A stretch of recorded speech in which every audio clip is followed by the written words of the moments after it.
Hello, Maddie. I'm sorry to get this in so late to you, but this will be video feedback for 3.1 through 4.1, and I'm glad you got them in.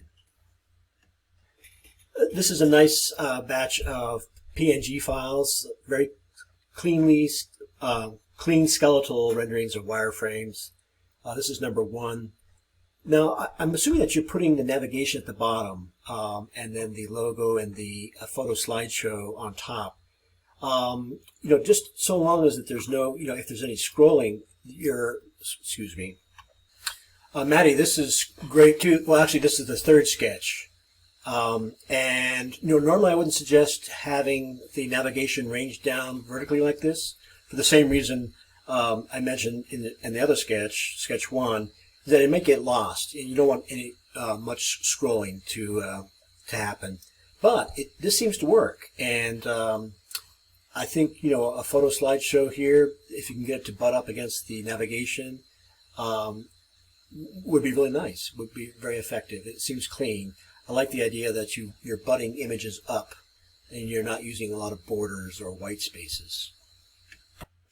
Maddie, I went to this perforate bows, which I saw on your sitemap, your XML sitemap. So I thought maybe you had established a web server space or place, and that this was the address. But this is the error message I'm getting. So maybe I've keyed something in wrong, but I hope you have been able to upload.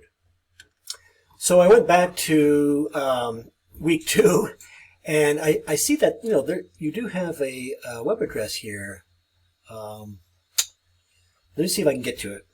Okay, so here it is. This is another early assignment. So I'm going to go to this link. Maddie, this is the milestone feedback, and I see you've given me a very rudimentary idea of file management, that you're going to have presumably a directory or a folder. They're synonymous. For images, and then one for media. What might you put in the media folder? So, Maddie, I'm assuming that, all those weeks ago that you learned that there was multiple definitions to the word sitemap. And the two coded sitemaps you could have come up with would have been an HTML or an XML. I mean, they're both HTML, right? So I understand XML to be sort of if you think about it as a Venn diagram, XML encompasses HTML, all right?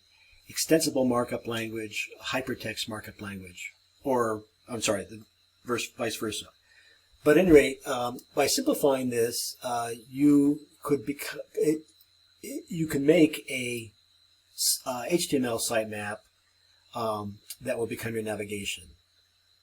Good job.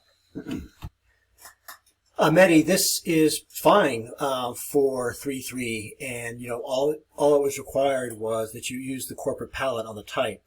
So I see that you've done that on your heading here. Let me take a look at your code here. The other thing was, oops, I'm going to look at the code through my browser, and I might reveal a few things. Let me zoom in too. All of this at the bottom here, this is host code. This is a script that web hosting, your web host service puts on your page dynamically. So don't worry about it. It's just part of the free website. Now here's your code. I see that you use comments to indicate each of the areas of the code, and you've used the corporate color on the type. Your next objective is to try to use the corporate typeface, which in this case I think is one of them is Gaudi Old Style, and also to collect your styling in one place as you have here. Ultimate goal is an exterior style sheet, but you've met the two critical elements of the rubric, and that is apply styling to the head and upload. Good job.